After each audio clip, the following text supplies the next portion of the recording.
Hi everyone, welcome to digital G K classes. तो आज CTET की ये जो वीडियो है वो आप सभी के इतने सारे कमेंट्स आए, चाहे आपने व्हाट्सएप पे मैसेज किया हो, आपने इंस्टाग्राम पे, आपने जो भी मैं वीडियोस अपलोड करती हूँ उस पर सीटेट से रिलेटेड जितने भी स्टूडेंट्स हैं सबका कुछ ना कुछ कमेंट आता ही रहता है। और कुछ लोग बताते हैं कि उनका निकल चुका है, कुछ लोग बताते हैं कि आंसर की गलत है, हमारा 1 नंबर से रुक गया है। साथ में आपने देखा होगा, अगर आपने आंसर की डाउनलोड की है तो नीचे A=B= वो नंबरिंग भी लिखी हुई है, तो किसी के में है और किसी में नहीं है। जब वो मैंने लास्ट वीडियो अपलोड किया था तो उसमें मैंने जो व्हाट्सएप पे आपका मैसेज आया था कि मेरा आंसर की जो है डाउनलोड नहीं हो पा रहा है, मेरा ओमार सीट नहीं हो रही, तो मैंने जब आपका डाउनलोड किया तो उस स्टूडेंट्स का जो आंसर की था उसमें मुझे दिखा था A B C, तो सबके में नहीं था। इसलिए मैंने बताया था कि अगर आप उसको नहीं काउंट कर रहे हैं तो उसे काउंट जरूर करना, बिकॉज वहां से 1 नंबर बढ़ता है। उसके बाद से आप सभी कितने सवाल आने लगे कि आंसर की ही पूरी गलत है। तो इस वीडियो में बेसिकली हम सीटेट से रिलेटेड बात करने वाले हैं, और अगर आपका पास हो चुका है तो मैं आपको बताने वाली हूँ कि आपको आगे किस चीज़ की तैयारी करनी चाहिए। और यहीं पर मैं आपको बताना चाहूंगी, आप में से बहुत सारे लोग बीपीएससी टीआरई 3 एंड 4 की तैयारी कर रहे हैं और चाहते हैं कि प्रीवियस क्वेश्चंस मिल जाए। तो कहाँ से मिलेगा? क्योंकि ज़्यादा से ज़्यादा मॉक टेस्ट देना है, ज़्यादा से ज़्यादा प्रैक्टिस करनी है। तो टेक्स्ट बुक अभी सेल चल रहा है, 12% डिस्काउंट मिल रहा है। इसका लिंक मैंने डिस्क्रिप्शन बॉक्स में दिया हुआ है, आप चेकआउट कर सकते हैं। जीकेसी कोड यूज करेंगे तो आपको 439 में पड़ेगा। और ये जो पास प्रो है, इस पर आपको मॉक टेस्ट, प्रीवियस क्वेश्चन दोनों मिलेगा। पीवाईक्यूज आप इनके डाउनलोड कर सकते हो। ऐसा नहीं है कि बस बीपीएससी टीआरई 3 का मिलेगा, आपको यहाँ पे हर एक एग्जाम के प्रीवियस क्वेश्चंस मिलेंगे। तो आप इसका फायदा उठाएं, अभी सेल चल रहा है तो आपको सस्ता भी पड़ेगा। फिर आप 1 साल के लिए आपको परचेज करने की जरूरत नहीं है, आप आराम से यूज कर सकते हैं। और सबसे बेस्ट मुझे लगता है कि इनके आंसर्स जो है ना वो ऑथेंटिक होते हैं। तो चेकआउट जरूर करें। अगला सीटेट कब तक होगा? आप सबसे बड़ा क्वेश्चन यही है, क्योंकि टीआरई 4 होगा। तो सारी चीजें मैं आपको बताऊंगी। पहली बार आए हैं तो चैनल को सब्सक्राइब कर लीजिएगा। एंड अगर आप सीटेट की तैयारी करना चाहते हैं तो प्लेलिस्ट में एनसीईआरटी से रिलेटेड सारी क्लासेस मैंने ली है, आप उसे जरूर देखें। सबसे पहले मैं यहाँ पर बता देती हूँ कि आखिर में सीटेट में कितना आपको मार्क्स चाहिए पास होने के लिए। इससे आपको पता चलेगा कि, क्योंकि बार बार क्वेश्चन आता है कि हमारा 90 है, क्या हम अप्लाई कर सकते हैं? हमारा 102 है, हम अप्लाई कर सकते हैं? तो देखिए, अगर आप जनरल कैटेगरी से बिलोंग करते हैं, ये ओवरऑल जो सीटेट का क्राइटेरिया है उस बेस पे मैं आपको बता रही हूँ, तो आपके 90 नंबर चाहिए सीटेट में, तो आप पास हैं। अगर आप ओबीसी से आते हैं तो आपको 82 नंबर चाहिए। अगर आप SC ST से बिलोंग करते हैं देन आपको 82 नंबर चाहिए। ठीक है, ये हो गया। बट यहाँ पर मैं एक चेंज बता दूंगी, अगर आप किसी और स्टेट में जाएंगे देन सभी के लिए ही 90 नंबर जरूरी है, 90 नंबर।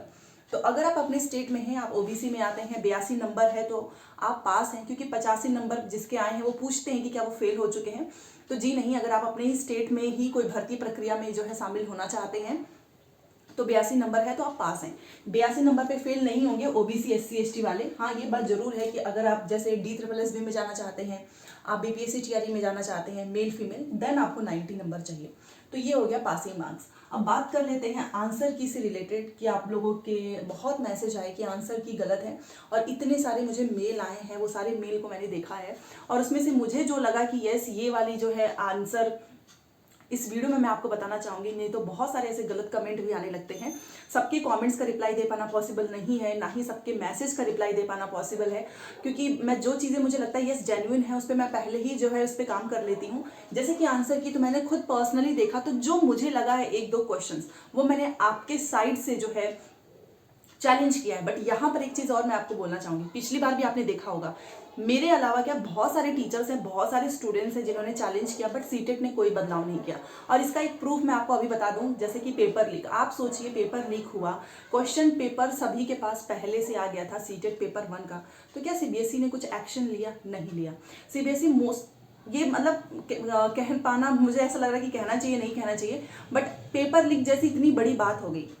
पेपर 1 का जो है आपका होना था इवनिंग में, उसका सुबह ही आ गया, उस पर उन लोगों ने कोई एक्शन नहीं लिया, ना ही कोई नोटिस बताई कि अच्छा हुआ है या नहीं हुआ है। तो आप सोचो, क्वेश्चन से मैं चैलेंज करूं, मैं तो आपको बोलूंगी आप मत करना, अपना हार्ड एंड मनी वेस्ट मत करना। मुझे जो क्वेश्चन लगा वो मैंने कर दिया है, 2 क्वेश्चन पिछली बार भी मैंने किया था। बट इनके साथ यही है, आप अपने पैसे वेस्ट कर दो, 1000-2000, इनको कोई फर्क नहीं पड़ता है। क्योंकि अगर ऐसा होता तो ये साथ पेपर लीक वाले मैटर पे भी एक्शन लेते। तो यहाँ पर मैं आंसर की से रिलेटेड बोलना चाहूंगी, 10 से 15 कोई चैलेंज मत करना, 1 या 2 वो एनफ है। अगर आपको लगता है कि यस ये होना चाहिए, इसका प्रूफ है, तो ही आप करना, अदरवाइज मत करना। तो यहाँ पर इसलिए मैंने मेंशन किया है, क्योंकि बार बार मेरे पास ये मैसेज आ रहे हैं कि ये क्वेश्चन गलत है, ये क्वेश्चन है, आप चैलेंज कर दो, तो मैंने अपने साइड से कर दिया है। बाकी आप मुझे और मेल कर सकते हैं, बट इतने सारे मेल आने लगते हैं कि मैं देख नहीं पाती हूँ। ठीक है, तो फिलहाल के लिए जो, वैसे भी आपको पता है कि आज 10 फरवरी है एंड आई थिंक अभी आज तक ही था, तो मैंने कर दिया है आपके साइड से पहले ही। बाकी आंसर की जो कुछ लोग बोल रहे हैं कि पूरी की पूरी आंसर की गलत है, तो देखो ऐसा होता है पैडागोजी में खास तौर पे, और आपने देखा होगा हर बार ये चेंज आता है कि कुछ ना कुछ ये सीटेड के साइड से कुछ ना कुछ क्वेश्चन ये चेंज कर देते हैं उसका आंसर भी। एक बार तो ऐसा भी हुआ था कि एक क्वेश्चन पूछा गया था, उसका आंसर इस बार कुछ और है, अगली बार कुछ और है। तो ये पैडागोजी में होता है, फैक्चुअल में नहीं होता है बट पैडागोजी में होता है। बट ये नहीं कि आंसर की गलत है। आप में से कुछ लोगों ने बोला कि उनका पेपर 2 निकल चुका है, सोशल साइंस में उन्होंने कम मेहनत की, बट मेरी क्लासेस देखी थी उनका 45 से 50 नंबर आए हैं। इस वजह से उनका पेपर 2 इस बार क्लियर हो गया, क्योंकि सबसे ज़्यादा जो फॉर्म है ना वो पेपर 2 के ही भरे गए थे, 17 लाख के आसपास। ठीक है, तो आंसर की पूरी गलत नहीं है, बट कुछ क्वेश्चंस होते हैं जो कि लगता है कि नहीं नहीं ये आंसर होना चाहिए, बट आप तो जानते ही हो सीटेट को, जब वो पेपर लीक वाले मैटर पे कुछ नहीं बोले तो चैलेंज चाहे सब करते हैं, उनको कोई फर्क नहीं पड़ता है। चेंज होगा तो मैं पहले बता देती हूँ 1 या 2 नंबर। हर बार ऐसा होता है कि किसी के नंबर बढ़ जाते हैं, किसी के घट जाते हैं। घटने का चांस कम होता है, क्योंकि जैसा कुछ लोग बोल रहे हैं कि मेरे 90 नंबर है, अगर आपने सही तरीके से मिलाया है आपका नंबर कम नहीं होगा।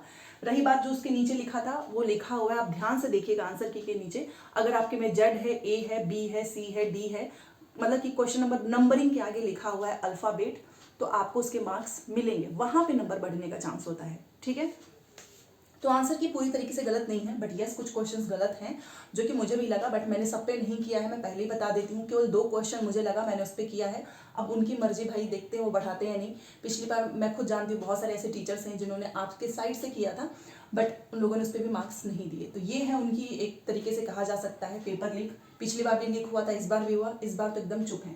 रही बात रिजल्ट, तो आपका रिजल्ट 17 फरवरी तक आ जाएगा। तो जितने लोग भी पास हो रहे हैं आप सभी को ऑल द बेस्ट, आप तैयारी कर सकते हैं, और जिसका नहीं हुआ तो आप आगे की तैयारी कर सकते हैं, आपको रुकना नहीं है, क्योंकि आपने तैयारी अब करते रहेंगे, डिसिप्लिन मेंटेन करेंगे, तो आगे आने वाले जो भी एग्जाम्स होंगे, चाहे वो बीपीएससी हो, चाहे वो सुपर टेट हो, कोई भी एग्जाम हो, आप क्लियर कर सकते हो।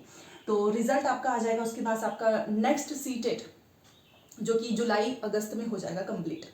लेकिन हाँ ये है कि अगर मान लो जुलाई में हो रहा है या अगस्त में हो रहा है, तो रिजल्ट आते आते अक्टूबर से नवंबर हो ही जाता है। ठीक है, 1 महीना तो लगेगा ही। अगर अगस्त के लास्ट में होगा तो जैसा कि जनवरी में पेपर हुआ, फरवरी में आपका रिजल्ट आ रहा है, अगस्त में पेपर होगा तो सितंबर के लास्ट में रिजल्ट आएगा, इस तरीके से होगा। कितने नंबर बढ़ सकते हैं? 1 या 2, हार्डली 1 नंबर बढ़ सकता है। वो भी किसके बढ़ेंगे? जो आंसर के अगर कोई एक्सेप्ट हो रहा है, चैलेंज किया हुआ, तो उनके नंबर बढ़ जाएंगे। ठीक है, अब इसमें ऐसा नहीं है कि मैंने चैलेंज किया है तो मेरा मतलब कि ऐसा नहीं है ना कि जैसे आप लोग पूछते हैं कि मैंने चैलेंज किया है तो क्या मेरा ही बस बढ़ेगा? नहीं, जो भी चैलेंज करता है अगर वो आंसर एक्सेप्ट होता है तो सभी के नंबर बढ़ते हैं, और एक्सेप्ट नहीं होता है तो किसी के नंबर नहीं बढ़ेंगे, इवन पैसे भी वापस नहीं होंगे। तो ये चीज़ है। अब मैं भी तो 10-15 क्वेश्चंस तो नहीं कर सकती हूँ, आपको भी पता है कितनी ज़्यादा, एक तो इनकी फॉर्म की फीस इतनी ज़्यादा है 2-2 हज़ार रुपये, और एक तो उनका चैलेंज किया हुआ पैसा भी इतना ज़्यादा है कि अफोर्ड नहीं कर सकते हैं। अगर आप 10-10 क्वेश्चन भी करने जाओ 10 से 15 हज़ार तो इनके चैलेंज में ही चले जाएंगे, और इनको बोलना कुछ नहीं है। तो नंबर वही है, अगर एक्सेप्ट होता है तो आपके 1-2 नंबर बढ़ सकते हैं।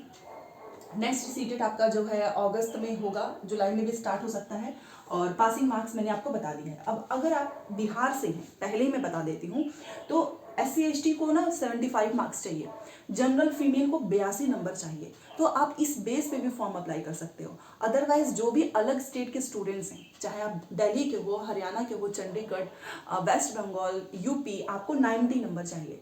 अब इस पे आपको क्या करना है, क्योंकि यूपी टेट और सुपर टेट के बारे में तो शिक्षा मंत्री जी ने बोल दिया है कि हमारे पास सरप्लस टीचर हैं, वैकेंसीज का कोई नामो निशान नहीं है, 21 बच्चों पे 1 टीचर है, होना चाहिए 30 बच्चों पे 1 टीचर, तो इनके पास तो बच्चे ही कम हैं और टीचर ज़्यादा हैं, वैकेंसीज ये देंगे नहीं। ऐसा लग रहा था कि नया शिक्षा सेवा चयन आयोग बनेगा, तो मे भी अभी वही नहीं बना है। मैं बस एक रिक्वेस्ट करना चाहती हूँ कि इस बार सोच समझ के वोटिंग करें। जो आपकी प्रॉब्लम को सुन रहा है, जो भी आपके मुद्दे हैं, आपको लगता है कि यस ये इन चीज़ों पे काम होना चाहिए, और जो उस काम को करे, आप उसी को वोट दें। देखो इसमें मुझे ऐसा लगता है कि गलती हमारी ही होती है, क्योंकि जो भी चीज़ें होती हैं, आप सोचो कि 5 साल तक ये लोग चुप रहेंगे, जब चुनाव का समय आएगा इनकी सारी चीज़ें स्टार्ट होंगी। जब यूपी में विधानसभा का चुनाव था, 17,000 भर्ती आने वाली थी, उसके बाद से चुनाव ये जीत गया। अब इनको अच्छे से पता चल चुका है कि रोजगार वाले मैटर पे हमको वोट नहीं मिल रहा है, इनको अच्छे से पता है कि किस मैटर पे हमको वोट मिल रहा है। तो इस बार आपकी रिस्पॉन्सिबिलिटी है, आपको दिखाना है, क्योंकि यूपी सुपर टेट अब 6 साल हो जाएंगे, अभी तक नहीं हुआ है, और बार बार वही चीज़ रटना कि टीचर ज़्यादा हैं, शिक्षा मित्रों को इन्होंने शिक्षक मान लिया है, ये गलत है। तो इसलिए प्लीज़ जितने भी यूपी के स्टूडेंट्स मेरे से कमेंट करके पूछते हैं सुपर टेट, तो मैं पहले ही बोल देती हूँ कि इस बार आपको ध्यान रखना है कि आपको किसको वोट देना है, किसको नहीं देना है, ठीक है। बस एक भीड़ के साथ आपको नहीं जाना है। रही बात बिहार में, आप सोचो बिहार का मैटर क्या है, रोजगार मैटर। वो रोजगार लेकर आ रहे हैं, उनको पता है कि नौकरी देंगे तो कहीं ना कहीं हमको वोटिंग मिलेगी। और यहाँ पे यूपी में क्या मैटर है, नौकरी का कोई लेना देना नहीं है, क्योंकि ये ऑलरेडी जीत चुके हैं। और जब एक बार ऐसा होता है ना कि बिना कुछ किए ही जब आपको लोग जिता देते हैं, तो अंदर एक प्राउड और एक कहा जाए घमंड हो जाता है कि यार ये मैटर उतना इंपॉर्टेंट नहीं है, जो मैटर है उसको ज़्यादा हमको इस्टेब्लिश करना, उसको ज़्यादा दिखाना है। तो इस चीज़ का ध्यान रखें। बाकी सीटेट तो हर साल होता ही है, हर साल बीएड वाले डीएलएड वाले आते हैं। और ख़ास तौर पे जो फीमेल होती हैं, जो नहीं जा सकती हैं दूसरे स्टेट में और वो चाहती हैं कि यूपी में वैकेंसीज आए, तो आप इस बात का ध्यान रखना। क्योंकि ट्विटर पे आपने ट्वीट किया, आपने धरना किया, इतने सालों में कितनी बार धरना, कितनी बार जो है लाठियाँ खाई होगी स्टूडेंट्स ने, बट इनको सुनाई ही नहीं देता, एक बार भी इस पर कोई कुछ बोलता ही नहीं है।